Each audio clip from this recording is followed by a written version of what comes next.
जीवं दव्वं जिडवर्वसहेण जीर्णेण दिठं देवेन्द्रविन्दवन्दं वन्दे तं सर्वदा शिरसा।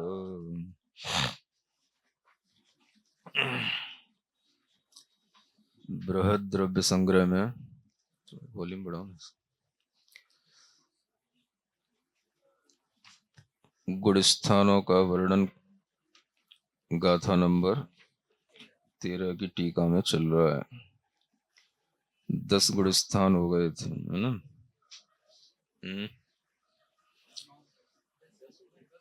हाँ 10 ही हो गए थे। हाँ, परम उपशम मूर्ति निजात्म स्वभाव संवित्ति बलेन सकल उपशांत मोह एक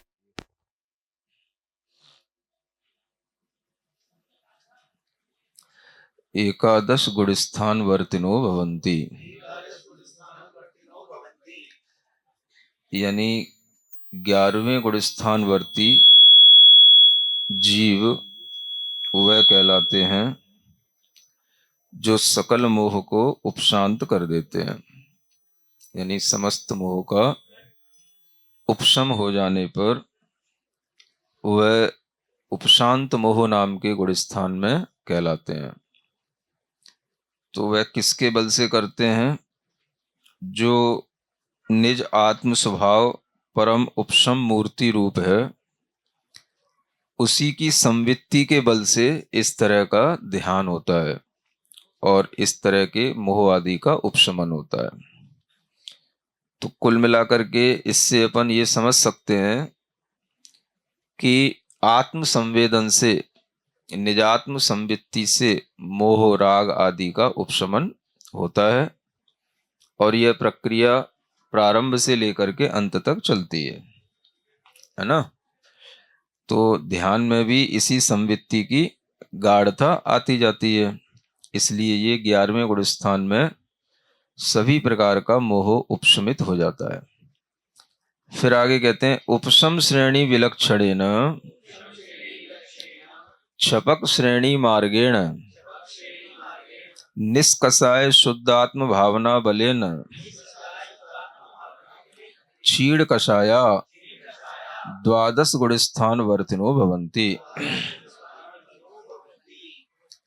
12वें गुणस्थान वर्ती जो होते हैं वो क्षीण कषाय कहलाते हैं, है ना? इनकी कषाय पूर्ण रूप से आत्मा से क्षय को प्राप्त हो जाती है, नष्ट हो जाती है। तो ये भी निष्कषाय शुद्धात्म भावना के बल से ही अपने अंदर निष्कषाय रूप परिणति को ले आते हैं, क्षीण कषाई बन जाते हैं। ये जो क्षीण कषाई जीव होते हैं क्षपक श्रेणी के मार्ग से चलते हैं और जो क्षपक श्रेणी का जो मार्ग है वो उपशम श्रेणी के मार्ग से विलक्षण है, विपरीत है ना? क्योंकि उपशम श्रेणी के मार्ग में कर्मों का केवल उपशमन होता है, दबे रहते हैं, सत्ता में तो वो बने ही रहते हैं। लेकिन क्षपक श्रेणी के मार्ग से कर्म का सत्ता से भी पूर्णतया नाश होता है। इसलिए ये उपशम श्रेणी और क्षपक श्रेणी का मार्ग अपने आप में बिल्कुल भिन्न भिन्न है और विलक्षण भी कहें तो कोई बात नहीं है। मोह क्षपणानंतरम अंतर्मुहूर्त कालम स्वशुद्धात्म संवित्ति लक्षणैकत्व वितर्क विचार द्वितीय शुक्ल ध्याने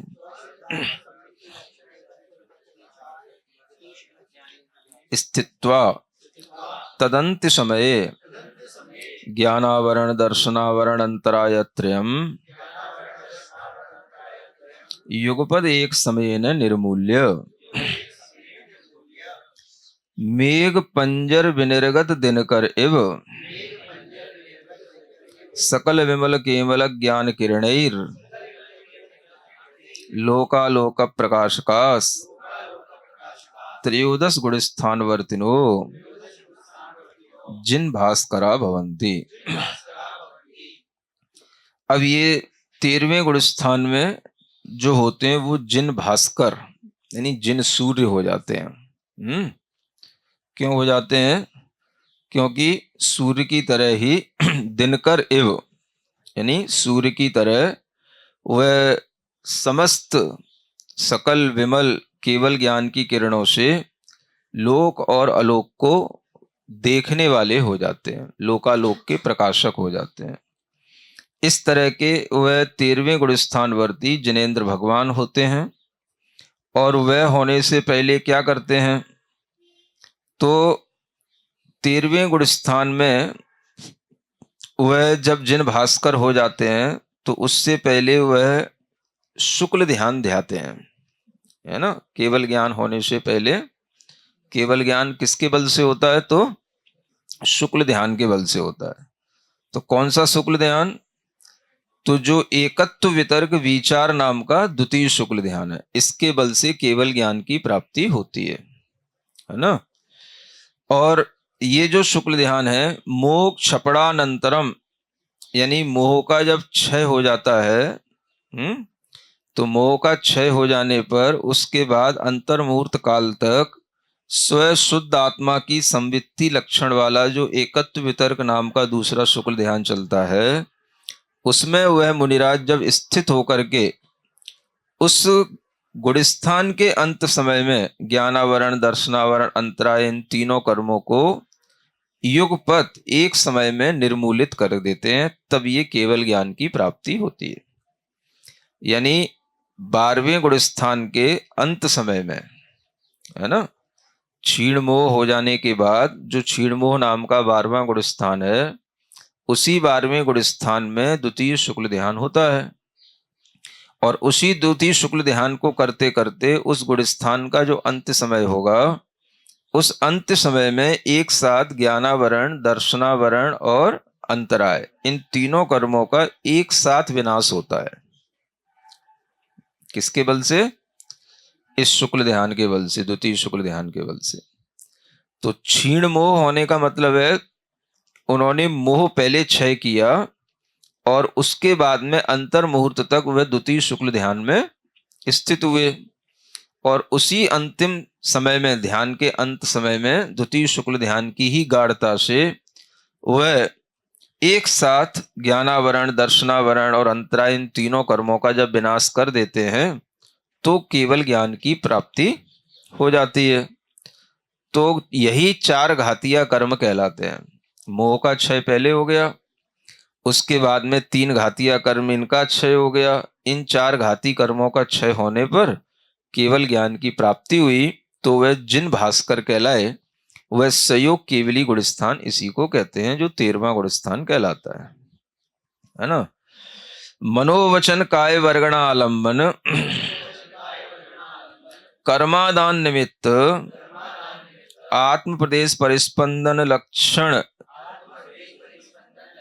योग रहितास चतुर्दश गुणस्थान वर्तिनो अयोगी जिना भवंती। फिर उसके बाद में अयोगी जिन हो जाते हैं 14वें गुणस्थान वर्ती, है ना। तो उसमें क्या खास हो जाता है, तो संयोगी जिनमें योगों के साथ होते हैं और अयोगी जिन योगों से रहित होते हैं। तो उसी के लिए कहा जा रहा है कि मन वचन काय की वर्गणाओं के आलंबन से जो कर्मों का ग्रहण होता है, उसके निमित्त से आत्मा के प्रदेशों में परिस्पंद होता है, वही जो है योग का लक्षण है ना। यानी सहयोगी जिनके लिए योग चलता रहता है, तो योग होने का मतलब क्या है कि उनकी आत्मा में परिस्पंदन, स्पंदन चलता रहता है। वह स्पंदन कैसा होता है, कर्म आदान का निमित्त होता है, माने उसके कारण से भी वो कर्म को ग्रहण करते हैं, है ना। और वह कर्मों का ग्रहण भी उनके मन वचन काय की जो वर्गणाएं हैं उनके आलंबन से होता है। तो इस तरह की जो योगों के माध्यम से उनकी आत्म प्रदेशों के परिस्पंदन रूप जो प्रक्रिया चलती है, उस प्रक्रिया को भी वो रोक लेते हैं। इसको बोलते हैं योग निरोध की प्रक्रिया। तो मन वचन काय तीनों प्रकार के योगों का रुक जाना, ये जब सहयोगी केवली के लिए हो जाता है, तो उसी को हम फिर 14वें गुण स्थान में उन्हें अयोगी केवली भगवान कहते हैं। तो इस तरह से 14वें गुण स्थान वर्ती वह अयोगी जिन हो जाते हैं। ततश्च निश्चय रत्नत्रयात्मक कारण भूत समय सार संगेन परम यथाख्यात चारित्रेण चतुर्दश गुणस्थान अतीता ज्ञानावरणादि अष्ट कर्म रहिता सम्यक्त्वादि अष्ट गुणांतरभूत निर्नाम गोत्रादि अनंत गुणा सिद्धा भवन्ति, है ना। अब इस तरीके से यहां पर कहते हैं उसके बाद में जो 14वां गुणस्थान हो गया उसके भी आगे क्या होता है। 14वें गुणस्थान में निश्चय रत्नत्रयात्मक कारणभूत समय सार संज्ञेन, है ना। जो निश्चय रत्नत्रया के लिए कारणभूत जो समय सार संज्ञा वाला परम यथाख्यात चारित्र है उसके द्वारा वह चतुर्दश गुणस्थान से भी अतीत हो जाते हैं। यानी अयोगी जिनका सिद्ध भगवान बनना, गुणस्थान से अतीत हो जाना, ये होने के लिए भी उन्हें परम यथाख्यात चारित्र की आवश्यकता होती है। और यह परम यथाख्यात चारित्र उन्हें अयोगी गुणस्थान में 14वें गुणस्थान में ही प्राप्त होता है। तो एक यथाख्यात चारित्र है और एक परम यथाख्यात चारित्र। ये बात आपको पहले भी हमने बताई है और ये बात नई छेड़ाला की, है ना, ढाल में भी, पांचवी ढाल में, पांचवी में आई है अंत में, कि जब तक उस परम पौरुष अतिशय स्वरूप जो इस यथाख्यात चारित्र का, परम यथाख्यात चारित्र का पालन नहीं किया जाता या इस परम यथाख्यात चारित्र की प्राप्ति नहीं होती, तब तक उसके बिना केवल ज्ञान होने पर भी मोक्ष नहीं होता। तो केवल ज्ञान होने पर भी मोक्ष के लिए ये परम यथाख्यात चारित्र आवश्यक बताया गया जो 14वें गुणस्थान में होता है। इसको परम यथाख्यात कहा गया।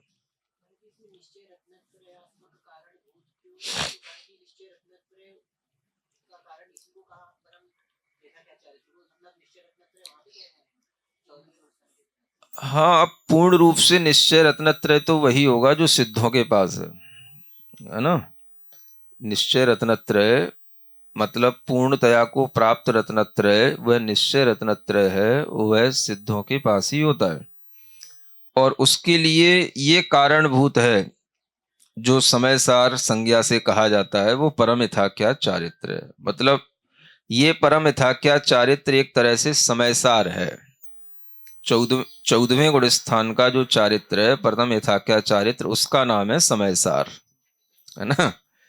और उस 14वें गुणस्थान के चारित्र को हम 14वें गुणस्थान के चारित्र को चौथे गुणस्थान में ले आते हैं, है ना।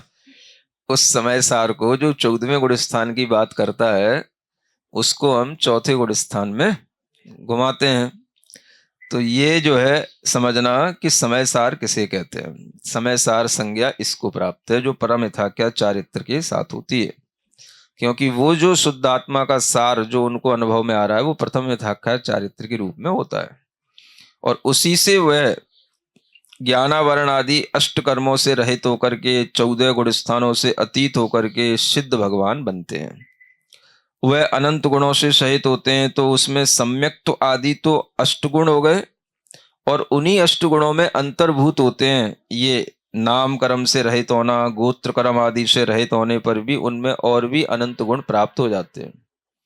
तो निर्नाम निर्गोत्र ये भी जो है उनके गुण कहलाते हैं। क्या करना,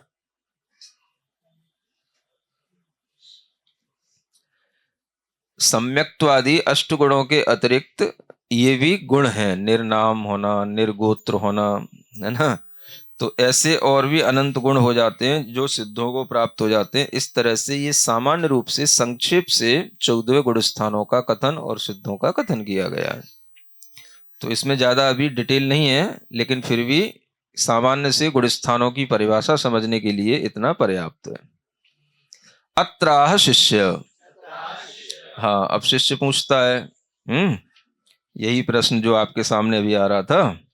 केवल ज्ञान उत्पत्तो मोक्ष कारणभूत रत्नत्रय परिपूर्णतायाम सत्याम तस्मिन्नेव क्षणे मोक्षेण भाव्यम सयोगी अयोगी जिन गुण स्थान द्वये कालो नास्ति इति। देखो शिष्य केवल सुनता ही नहीं रहता है, पूछता भी है ना। तो कहता है कि केवल ज्ञान की उत्पत्ति हो गई। केवल ज्ञान की उत्पत्ति होने का मतलब मोक्ष के लिए कारणभूत जो रत्नत्रय था उसकी परिपूर्णता हो गई। तो जैसे ही रत्नत्रय की पूर्णता हो गई है ना, उसके होने पर उसी क्षण पर ही मोक्ष हो जाना चाहिए। फिर ये सयोगी जैन अयोगी जैन इन गुण स्थानों में रहना, इनका इतना काल व्यतीत करना, ये बातें कुछ भी समझ में नहीं आती हैं। केवल ज्ञान हो गया, मोक्ष हो गया, ऐसा होना चाहिए था। तो केवल ज्ञान के बाद भी आप इतना सारा टाइम लगाते हैं मोक्ष होने में और दो दो गुण स्थान बीच में अंतर में आ जाते हैं, तब जाके मोक्ष हो रहा है। तो ऐसा क्यों होता है ना, कि मोक्ष के लिए तो कारण वो रत्नत्रय चाहिए था। सम्यक दर्शन ज्ञान चारित्राणी मोक्ष मार्ग है, तो तीनों प्राप्त हो गए, पूर्णता हो गई, केवल ज्ञान हो गया, मोक्ष हो गया। तो केवल ज्ञान और मोक्ष के बीच में इतना ये टाइम का डिफरेंस क्यों? ऐसा प्रश्न एक शिष्य ने किया। तो कहते हैं परिहारम आह, तो उसका परिहार करते हैं। यथाख्या चारित्रम जातम परम किंतु परम यथाख्यातम नास्ति। तो कहते हैं आपकी बात सही है कि चारित्र की पूर्णता तो हो गई है ना, और जो 5 प्रकार के चारित्र बताए थे उनमें अंतिम यथाख्यात चारित्र था वो भी हो गया। और वो भी शुरू से लेके अंत तक हो गया। 11वें गुण स्थान से शुरू होकर के 12वें 13वें गुण स्थान में पूर्ण हो गया। तो यथाख्यात चारित्र तो हो गया, लेकिन परम यथाख्यात नहीं हुआ अभी। क्या नहीं हुआ? हाँ अब बताया तो सब चीजें समय पर जाती हैं। 5 प्रकार के ही चारित्र कहे हैं, तो वो यथाख्यात में ही परम यथाख्यात उसी के भेद में आएगा, उसी में ही अंतर्भूत है। तो जहां जरूरत पड़ेगी वहां उसका व्याख्यान किया जाएगा, जहां जरूरत नहीं है वहां क्यों कहा जाएगा, है ना। प्लेन उड़ती है तो प्लेन में भी कुछ ऐसी व्यवस्था रहती है कि अगर आपको कहीं जहां पे लैंड करना है वहां से पहले भी अगर कभी लैंड करने की जरूरत पड़ जाए तो आप जो है वहां से उतर सकते हो। समझ आ रहा है ना। तो ये व्यवस्थाएं पायलट को पता होती हैं, तो ये जब समय आता है तब बताई जाती हैं, हर समय नहीं। अभी तो भाई आप यहां से उड़िए और वहां पर पहुंचिए, है ना। तो ये सामान्य से ज्ञान होता है। और बीच में कहीं पर भी कुछ भी एक्स्ट्रा कुछ भी होता है, किसी भी तरीके से वो पैराशूट से लैंड कर लेता है कहीं पर भी या कुछ भी, तो वो सब एक्स्ट्रा व्यवस्थाएं रहती हैं, तो वो सब उसी में अंतर्भूत होती हैं, वो ट्रेनिंग में दी जाती हैं। तो ये जो है इसी तरह से यथाख्यात चारित्र, तो आप वहां तक पहुंचिए, उसके बाद आपको आगे का मार्ग मिल जाएगा। तो उसी का ही ये भेद है। तो कहते हैं एक दृष्टांत भी बताते हैं यहाँ पर, अत्र दृष्टांत है। यथा चौर व्यापार अभावे भी पुरुषस्य चौर संसर्गो दोषम जनयति तथा चारित्र विनाशक चारित्र मोहादया अभावेपि सयोगी केवलिनाम निष्क्रिय शुद्धात्माचरण विलक्षणो योगत्रय व्यापारस् चारित्रमलम जनयति। हाँ, क्या कहते हैं कि देखो कोई चोरी तो नहीं कर रहा है, चोरी के व्यापार का अभाव है, चोर मार्केट में भी नहीं जाता, और वह पुरुष चोर का संसर्ग करता है, चोरों के साथ रहता है? चोरी का व्यापार नहीं कर रहा, कोई लेन देन नहीं कर रहा है चोरी की वस्तुओं का, लेकिन चोरों के साथ उसका उठना बैठना है, तो भी वह संसर्ग उसके लिए दोष की उत्पत्ति करता है। भाई आप चोरों के साथ क्यों रहते हो तो भी वह उसके लिए दोष उत्पन्न कराता है। उसी प्रकार से ये बात ठीक है कि चारित्र का नाश करने वाला चारित्र मोहिनी कर्म का उदय होता है, उसका आपने अभाव कर दिया, है ना। किसी प्रकार के चारित्र मोहिनी कर्म का उदय तो रहा ही नहीं, आपने पूरा सब चारित्र मोहिनी कर्म को छीण कर दिया 21 प्रकृतियों में, तो उसका अभाव हो गया और आप सहयोग केवली हो गए। है ना, ये सब ठीक है, अच्छा हो गया, केवल ज्ञानी हो गए आप। लेकिन उसके बाद भी अभी जो निष्क्रिय शुद्धात्म रूप आचरण है, उसके विपरीत जो योगत्रयों का व्यापार चल रहा है, वह व्यापार अभी भी आपके लिए दोष उत्पन्न कर रहा है। वो चारित्र में अभी मल पैदा कर रहा है ना। क्योंकि मोक्ष तो तब होगा जब आप बिल्कुल निष्क्रिय हो जाओ। अभी आप केवल ज्ञानी तो हो गए, लेकिन अभी आप बिल्कुल निष्क्रिय नहीं हुए, है ना। क्रियाओं से रहित हो जाओ, बोलना बंद करो, है ना, विहार करना बंद करो, ये सब आपका जो उपक्रम चलता रहता है, समवसरण लगाना बंद करो। तो ये सब जो चल रहा है, ये सब आपकी भी निष्क्रियता का सूचक नहीं है ना। मोक्ष होने का मतलब तो फिर क्रिया से रहित हो जाना है। तो निष्क्रिय जो शुद्ध आत्म रूप जो आचरण है ना, निष्क्रिय होकर के जो शुद्धात्मा के साथ आचरण है, माने एक सक्रिय होकर के शुद्धात्मा में आचरण और एक निष्क्रिय होकर के शुद्धात्मा में आचरण। तो आपका भी शुद्धात्मा में आचरण हो रहा है, लेकिन वो सक्रियता के साथ हो रहा है ना। वो बिल्कुल निष्क्रियता के साथ होना चाहिए, जो सिर्फ सिद्ध भगवान में होगा। और वो क्यों नहीं हो रहा है? क्योंकि आपके मन वचन काय की योगों का व्यापार चल रहा है, उससे आपके आत्म प्रदेश अभी निष्क्रिय नहीं हो रहे हैं, वो हमेशा एक्टिव बने रहते हैं, है ना। और उनमें चंचलता बनी रहती है, स्पंदन रहता है, जिससे कि कर्म वर्गणाएं भी आ रही हैं। और वो कर्म वर्गणाएं आपकी आत्मा में जब चिपक रही हैं, तो कहीं ना कहीं वो आपकी प्योरिटी को, है ना, हाँ, डिस्टर्ब तो कर ही रही हैं। भले ही वो कर्म वर्गणाएं आप जो है अपनी इच्छा से ग्रहण नहीं कर रहे हैं, लेकिन है तो आपके ही अंदर सब चल रहा है। तो अभी कर्म वर्गणाओं का आलंबन क्यों लेना, क्यों कर्म वर्गणाओं को खींचना, क्यों योगों के माध्यम से अपनी आत्मा में परिस्पंदन करना? तो ये भी जब तक रहेगा तब तक वह चारित्र में मल उत्पन्न करता रहेगा। माने आपने चारित्र तो निर्मल प्राप्त कर लिया, लेकिन उसमें अभी भी ये चीज मल उत्पन्न कर रही है ना।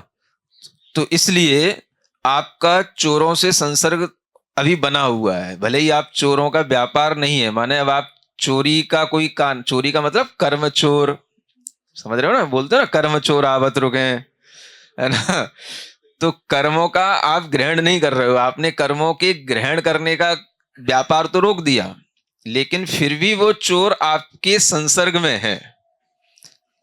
हाँ, अभी ये ठीक है कि आपका उनसे प्रयोजन नहीं है, लेकिन फिर भी वो आपकी द्वार पर दस्तक क्यों दे रहे हैं? हाँ, क्यों आ रहे जा रहे हैं? तो उनका रास्ता भी रुकना चाहिए, है ना, तब पूरी शुद्धता आएगी, ये कहने का मतलब है। तो इस तरह से यथाख्यात चारित्र होने पर भी योगों के माध्यम से उसमें मल उत्पन्न होता है, वह रुकता है परम यथाख्यात चारित्र के माध्यम से। ये यहां पर बता, योगत्रय गते पुनः अयोगी जिने चरम समयम विहाय शेषघाती कर्म तीव्रोदयस चारित्रमलम जनयति। देखो क्या कहते हैं, तीन योगों के चले जाने पर पुनः अयोगी जिनमें चरम समय को छोड़ करके शेष अघाती कर्म का तीव्र जो उदय है, वह चारित्र मल को उत्पन्न करता है ना। यानी जो अयोगी जिन हो गए हैं तीन योगों से, जो रहित अयोगी जिन हैं, उनका जो अंत समय है उसको छोड़ करके उससे पहले तक, माने वो भी एक काल है, भले ही अपन उसको पंच ऋष्व अक्षरों का काल कहते हैं, वो भी अंतर्मूर्त काल माना जाता है। तो एक एक समय में उसमें कई समय हैं, वो भी ऋष्व अक्षर का मतलब पांच समय नहीं है, वो पांच ऋष्व अक्षरों का काल बताया गया है। हाँ, तो वो समय तो उसमें असंख्यात होंगे, अंतर्मूर्त का समय है। तो उन समयों में केवल जो अंत समय आता है, उस अंत समय को छोड़ करके बाकी के समय में शेष चार जो घातीय कर्मों का उदय है, वो अभी चारित्र में मल उत्पन्न करता है ना। वो दूषण उत्पन्न करता है, चारित्र में दोष लगाता है वो। तो जब बिल्कुल वह अंत समय आ जाएगा 14वें गुण स्थान का, तब वह परम यथाख्यात चारित्र होगा, और वह चारित्र निर्दोष हो जाएगा, निष्क्रिय शुद्ध आत्मा में आचरण करने के लिए वो कारणभूत समय सार कहलाएगा, है ना। तो समय सार से मोक्ष होता है, ये कहने का मतलब है। कौन से समय सार से? जो 14वें गुण स्थान के अंत में होने वाला परम यथाख्यात रूप चारित्र संज्ञा वाला समय सार है, वो मोक्ष का कारण है, जिससे यह जीव अपने चारित्र को बिल्कुल शुद्ध बना करके मोक्ष की प्राप्ति करता है। तो अयोगी जिनके भी जितन मतलब अंत समय से पहले पहले यूं समझना चाहिए कि उनके चारित्र में मल है ना। योगों से तो रहित हो गए, लेकिन अघातीय कर्मों का उदय अभी है। तो योगों से रहित होने के बाद भी 14वां गुणस्थान पूरा निर्मल नहीं है, यह कहने का मतलब है ना। परम यथाख्यात चारित्र 14वें गुणस्थान में अंत समय में उसको मोक्ष के लिए कारण बनाता है। तो योगों से रहित होने पर भी अघातीय कर्मों का जब तक उदय पूर्ण रूप से नष्ट नहीं होगा, तभी 14वें गुणस्थान के अंत समय में और उपांत समय में अनेक कर्म प्रकृतियों का नाश होता है। 85 कर्म प्रकृतियां नष्ट होती हैं, है ना। 72 और 13 उपांत समय में, 72 और अंतिम समय में 13, इस तरह से। तो इतना बड़ा विनाश जब होगा तब आत्मा बिल्कुल साफ होगी। उससे पहले तो आत्मा में ये कर्म सत्ता में भी बैठे हैं, और उदय में भी देखा जाए तो अनेक कर्मों का उदय है। अभी भी मनुष्य गति नाम कर्म आदि का उदय रहता है, अंत समय तक चलेगा। योगी केवली की भी आयु कर्म का उदय चलेगा, है ना। तो ये सब चलते हैं, यहां तक कि साता साता में भी एक का उदय चलता है अंत समय तक। हाँ, तो ये सभी कर्म उदय मल पैदा कर रहे हैं। हाँ, तो इस तरह से इन सभी कर्म उदय का भी जब विनाश हो जाएगा, तब वह आपका परम यथाख्यात चारित्र कहलाएगा। वही चारित्र मोक्ष के लिए कारणभूत माना जाएगा, अंतिम समय का वो चारित्र।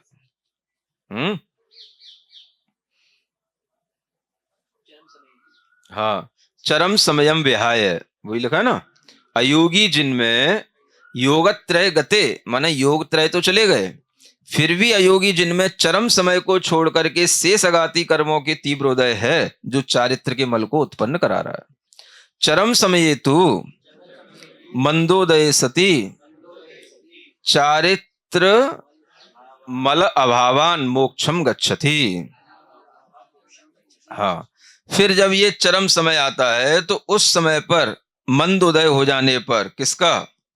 अघातीय कर्मों का ही मंदोदय, है ना। चरम समय में हो जाने पर वह चारित्र के मल का अभाव हो जाने से मोक्ष को वह जीव प्राप्त कर लेता है ना। मतलब अघातीय कर्मों का उदय तो अंतिम समय तक रहेगा ही, क्योंकि आयु कर्म भी अघातीय कर्म है ना। तो जब तक आयु का अंतिम समय है तब तक आप गुणस्थान में हैं, है ना। आयु का अंत समय अंतिम निषेध खिरेगा, आयु का अंत समय छूटेगा, तब आपका वह गुणस्थान 14वां छूटेगा, तब आपका वह संसार छूटेगा, है ना। तो अंतिम समय में भी उन कर्मों का उदय बना हुआ रहता है, ये मानना पड़ेगा। हाँ, अंतिम समय में भी अघातीय कर्मों से एकदम से रहित नहीं हो गए, उनका मंद उदय हो गया वहां पर, तब जाकर के आत्मा उस गिरफ्त से निकल गई, है ना। तो अघातीय कर्मों का मंद उदय अंतिम समय में जब हो गया, तब वो अघातीय कर्म उस चारित्र में जो मल उत्पन्न हो रहा था उसको नहीं उत्पन्न करेंगे। माने, हाँ, वही चारित्र में मल का मतलब यही है, वो जो अघातीय कर्मों का उदय है वो भी उस चारित्र में, हाँ, मैलापन ला रहे हैं। उज्जवल चारित्र है तो उसमें दूसरा कोई भी कर्म का उदय मैलापन ही लाएगा ना।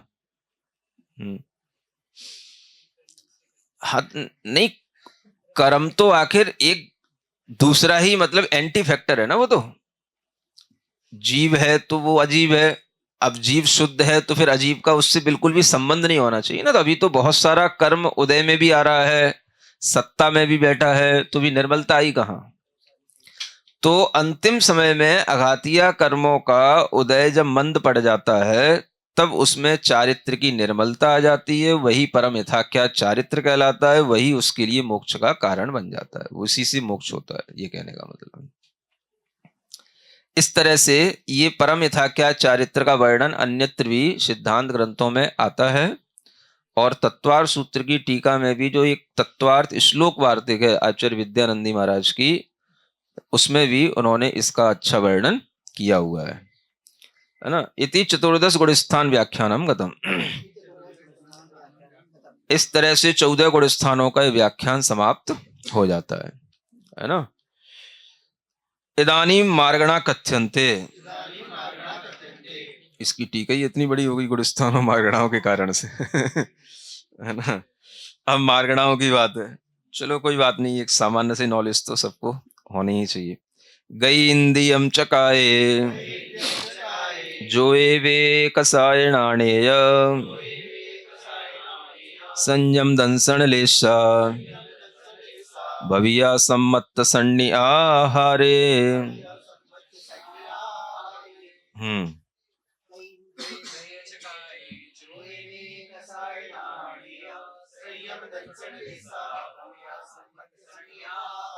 हाँ, 14 गुणस्थान के नाम तो बच्चे फिर भी जानते होंगे, लेकिन 14 मार्गणाओं के नाम शायद ना बता पाए। हाँ, ये भी याद रहने चाहिए, और इसको याद करने के लिए ये गाथा याद कर लो तो याद रहेगा। ये जीव कांड में आई हुई गाथा है, हाँ, सभी ग्रंथों में आती है। गई इंदिये चकाए जोगे वेदे कसाय नाणेय संयम दंसन लेसा भविया सम्मत सन्नी आहारे। इस गाथा को याद करो, ठीक है। किसी को याद है बच्चों में? किसी को नहीं याद है? तो इसका मतलब है 14 मार्गणाएं आपको सीखनी जरूरी है। इसके बिना तो कुछ शुरू ही नहीं होता। तो पहली मार्गणा कौन सी? गई माने गति, इंदी माने इंद्री, काय माने काय, जोए माने योग, वे माने वेद मार्गणा, कसाय मार्गणा, नाणे माने ज्ञान मार्गणा, संयम माने संयम, दंसन माने दर्शन, लेसा माने लेस्या, भविया माने भव्य मार्गणा, सम्मत माने सम्यक्त मार्गणा, सन्नी माने संगी मार्गणा, और आहार यानी आहार मार्गणा। ये 14 मार्गणाओं के नाम है ना। इनको क्रम से आना चाहिए, क्रम से इसी तरह से मार्गणाओं के नाम बोलने में, याद करने में अवश्य आना चाहिए। ठीक है, हो गया याद? किसको याद है बताओ?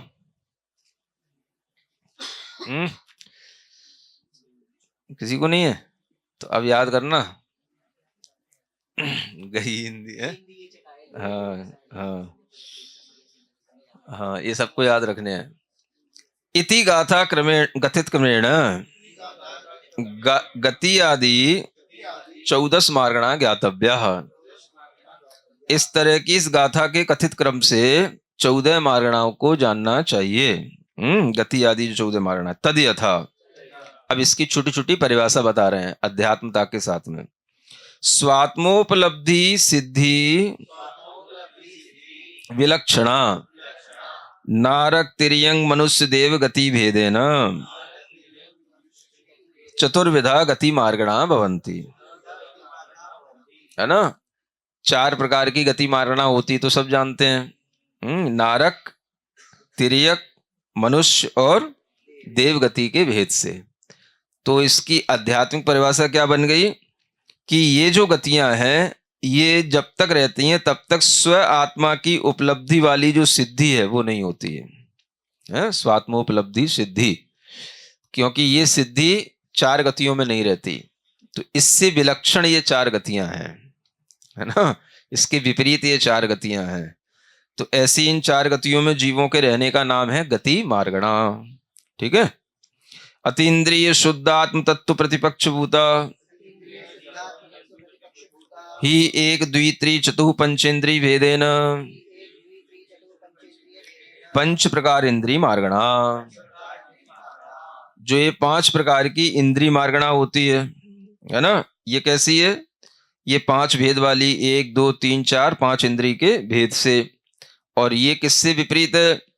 तो जो अतीन्द्रिय रूप शुद्ध आत्म तत्व है उसके प्रतिपक्ष भूत है, माने उससे विपरीत है ये। यानी जब तक यह जीव अतीन्द्रिय शुद्ध आत्म तत्व की प्राप्ति नहीं करता, उसकी प्रतिपत्ति उसको नहीं होती, तब तक ये इंद्रियों के माध्यम से जीता रहता है। 5 इंद्रियां इसको प्राप्त होती रहती हैं, इसको इंद्रिय मार्गणा कहते हैं। अशरीर आत्म तत्व विसदृशी पृथिव्यप्तेजो वायु वनस्पति त्रस्काय भेदेन षड भेदा काय मार्गणा। तीसरी काय मार्गणा है ना। काय मार्गणा में त्रस और स्थावर काय के माध्यम से भेद करके बताया जाता है। त्रस काय और स्थावर काय का जहां वर्णन किया जाएगा वो कहलाएगी काय मार्गणा। तो उसमें स्थावरों में ये पृथ्वी जल अग्नि तेज वायु वनस्पति ये आ गए 5 और एक त्रस काय आ गई। ऐसे 5 और 1 6 मिला करके सट काय कहलाते हैं, है ना। सट काय से सहित जीवों की विराधना की हो कराई हो, ऐसा पढ़ते हैं ना प्रतिक्रमण में। तो ये सट काय ये है, सट भेद काय मार्गणा। ये जब तक इन कायों में जीव रहेगा तब तक अशरीर रूप आत्म तत्व का उसे दर्शन नहीं होगा। अशरीर, क्योंकि वो शरीर से सहित बना रहेगा। तो ये काय मार्गणा अशरीरी आत्म तत्व के विसदृश या विलक्षण या विपरीत है, ऐसा समझना। निर्व्यापार शुद्धात्म पदार्थ विलक्षण मनोवचन काय योग भेदेन त्रिधा योग मार्गणा। ये योग मार्गणा आती है चौथी, जो 3 प्रकार की है मन वचन काय के भेद से। और ये मन वचन काय भी कैसे हैं, जो व्यापार रहित शुद्धात्म पदार्थ है उससे विपरीतता देने वाले हैं। यानी तीनों प्रकार के योग क्या हैं, यह जो निष्क्रिय शुद्धात्म पदार्थ है या निर्व्यापार शुद्धात्म पदार्थ है उसके ये विपरीत 3 प्रकार के योग होते हैं, है ना। तो इससे ये परिभाषा आध्यात्मिक रूप से इस तरह से समझने से आपको ये समझ आएगा कि योग भी हमारी आत्मा का स्वभाव नहीं है। काय प्राप्त होना ये हमारी आत्मा का स्वभाव नहीं है। इंद्रियों के साथ रहना ये हमारी आत्मा का स्वभाव नहीं है। गतियों में रहना ये हमारी आत्मा का स्वभाव नहीं है। तो उसके विपरीत जो स्वभाव है वो भी इसके साथ इसलिए बताए जा रहे हैं, है ना। अथवा विस्तरेण सत्य सत्य उभय अनुभय भेदेन चतुर्विधो मनोयोगो वचन योगश्च। अब इन्हीं 3 योगों का अगर विस्तार करें तो अथवा से ये भी समझ सकते हैं कि सत्य असत्य उभय और अनुभय ये 4 प्रकार के मनोयोग और यही 4 प्रकार के वचन योग भी होते हैं। औदारिक औदारिक मिश्र, वैक्रियक वैक्रियक मिश्र, आहारक आहारक मिश्र, कार्मण काय भेदेन सप्तविधो काय योगश्च इति समुदायेन पंचदश विधा वा योग मार्गणा। तो यह योग मार्गणा 3 प्रकार से भी है। मन वचन काय के योग सामान्य से अगर कहते हैं तो अथवा 15 प्रकार भी इसके भेद हो जाते हैं। तो 15 प्रकार में 4 प्रकार के मनोयोग सत्य असत्य उभय और अनुभय के भेद से, और 4 ही प्रकार के वचन योग सत्य असत्य उभय और अनुभय वचन के भेद से। कितने हो गए? 8 हो गए। और 7 प्रकार के ये काय योग के भेद होते हैं। काय मार्गणा योग मार्गणा तब बनती है। तो 7 प्रकार के काय योग कौन से? औदारिक काय योग, औदारिक मिश्र काय योग, वैक्रियक काय योग, वैक्रियक मिश्र काय योग, आहारक काय योग, आहारक मिश्र काय योग, ये 6 हो गए। और एक कार्मण काय योग। इस तरह से सप्तविध काय योग, ये 7 प्रकार का काय योग होता है। इस प्रकार से समुदाय से माने सबको मिला करके 15 प्रकार का भी यह योग मार्गणा जाननी चाहिए। तो इस तरह से इन योग मार्गणा आदि के भेद बता करके आपको थोड़ा सिद्धांत का भी ज्ञान दिया जा रहा है। और इसमें इस व्याख्या में इस टीका में आपको सिद्धांत भी मिलेगा, अध्यात्म भी मिलेगा, और कुछ अपनी व्यवहारिक जीवन में उपयोगी आने वाली जो आध्यात्मिक भावनाएं हैं वो भी आपको इसमें समय समय पर प्राप्त होंगी, है ना। तो इस तरह से इन मार्गणाओं का स्वरूप भी ध्यान में रखना है, जिससे ही सिद्धांत में प्रवेश होता है। इन मार्गणाओं का अगर आपको ज्ञान नहीं है तो आपका सिद्धांत में प्रवेश ही नहीं हो सकता है। प्रवेश के लिए सबसे पहले यही 14 मार्गणाएं आ जाती हैं। तो 14 मार्गणाओं को अपने अच्छे से ज्ञान में रखना और 14 गुण स्थानों का स्वरूप भी ज्ञान में रखना, तो जो है एक सिद्धांत में प्रवेश होने योग्य हमारी पात्रता बन जाती है। ठीक है, इतना ही ठीक है, बाकी की बात में